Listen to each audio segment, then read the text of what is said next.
తెలంగాణది ఎక్కడా కూడా మనం తప్పు మాటలు మాట్లాడలేదు. కాకపోతే భారతదేశం మొత్తంలో రైస్ బౌల్ ఆఫ్ ఇండియా అంటాం. ఏది గోదావరి జిల్లాలో. నిజంగా గోదావరి జిల్లాలో ఈరోజు సమస్యలు చూస్తూ ఉంటే కడుపు తరుక్కుపోతుంది. అందరి కళ్ళు పడ్డాయి అనేదండి, మన కళ్ళు కూడా పడతాయి. ఎందుకంటే ఇంత గ్రీనరీయా అని అర్థం చేసుకోండి. ఆ ఉద్దేశంతో, పాజిటివ్ ఉద్దేశంతో అన్నారు కానీ ఎవరిని కించపరచడానికి ఇంకోటి అనలేదు. డెఫినెట్గా మన గోదావరి జిల్లా అంటే మనకి ప్రౌడ్, చాలా ప్రౌడ్ ఫీల్ అవుతాం. గోదావరి జిల్లాలో మరి అంత ప్రౌడ్ ఫీల్ అయినప్పుడు, ఈరోజు సమస్యలతో ఉన్నప్పుడు డెఫినెట్గా ఎవరికైతే గోదావరి జిల్లాలంటే ఇష్టం ఉన్నాలో వాళ్ళు బాధగా ఉంటుంది. దాంట్లో అన్ని సమస్యలు ఉన్నాయి. దాని మీద అన్నారు కానీ దీన్ని పెద్దగా చేయాల్సిన పని లేదు. ఇంకా పని పాటు లేకపోతే ఎవడొకటి ఏదో మాట్లాడుకుంటాడు. వాళ్ళలోనే పేరు నాని గారు మీ భార్య గారిని కూడా ఎక్కడ కూడా ఇబ్బంది పెట్టొద్దు, మహిళల్ని ఇబ్బంది పెట్టొద్దు, రాజకీయం ఉంటే రాజకీయం, నాయకుడు చూసుకుంటాం అని సాక్షాత్తు ముఖ్యమంత్రి గారు చంద్రబాబు నాయుడు గారు చెప్పి ఒక మంచి వాతావరణాన్ని రాష్ట్రంలోని నెలకొల్పితే మరి మీరేం చేస్తున్నారు?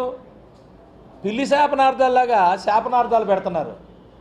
ఆల్ ఫ్లైట్ పడిపోవాలా, ఈల్ ఫ్లైట్ అంటే ఏంటి? ఫ్లైట్ పడిపోతే మీరు మళ్ళీ ప్రభుత్వాలకు వచ్చేద్దామనా? అరే మీరు పనిచేసి ప్రభుత్వంలోకి రావాలని కోరుకోవాలి కానీ మీరు వాళ్ళు ఇదైపోవాలి వీళ్ళదైపోవాలని ఏం శాపనార్థాలండి? నాకు అర్థం కాదు. మీ తండ్రి గారు మంచి పేరుంది మచిలీపట్నంలో, ఆయన పేరు తీసి పడేశారు.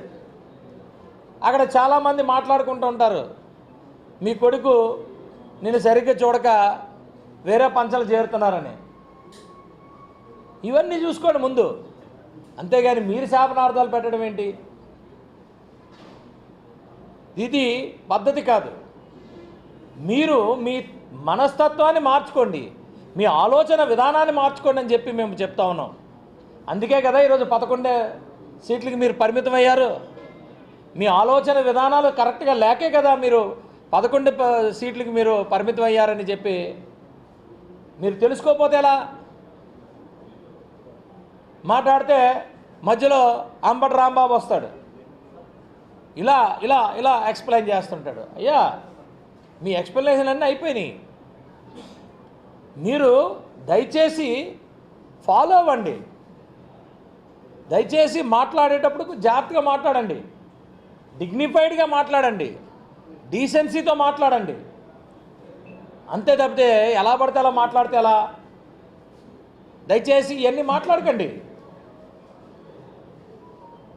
నాలుగు కూలిపోయేలా, వీళ్ళు కూలిపోవాలి, ఈ ఫ్లైట్ కూలిపోవాలా, ఆ హెలికాప్టర్ కూలిపోవాలా, ఇదేంటిది? ఇదేం శాపనార్థాలు? ఇదేం శాపనార్థాలు? నాకు అర్థం కాదు.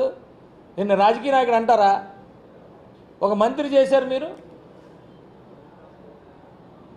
మంత్రి చేసి కనీసం ఏదో ఏంటి ఈ శాపనార్థాలు? నాకు అర్థం కావట్లా. ఒక డిగ్నిటీ ఉండాలి కదా. ఎలాంటి వాళ్ళు మిమ్మల్ని మంత్రులు చేశారు? మిమ్మల్నే కాదు, ఒక శాసనసభ్యుడు చేశాడంటే ఆ శాసనసభ్యుడికి ఒక విలువ, ఒక పద్ధతి ఉండాలా? సరే, ఆరోపణలు అనేది ప్రతి ఒక్కరి మీదకు వస్తూ ఉంటాయి, దాన్ని ఎదుర్కొనే పరిస్థితుల్లో అందరూ చేస్తుంటారు.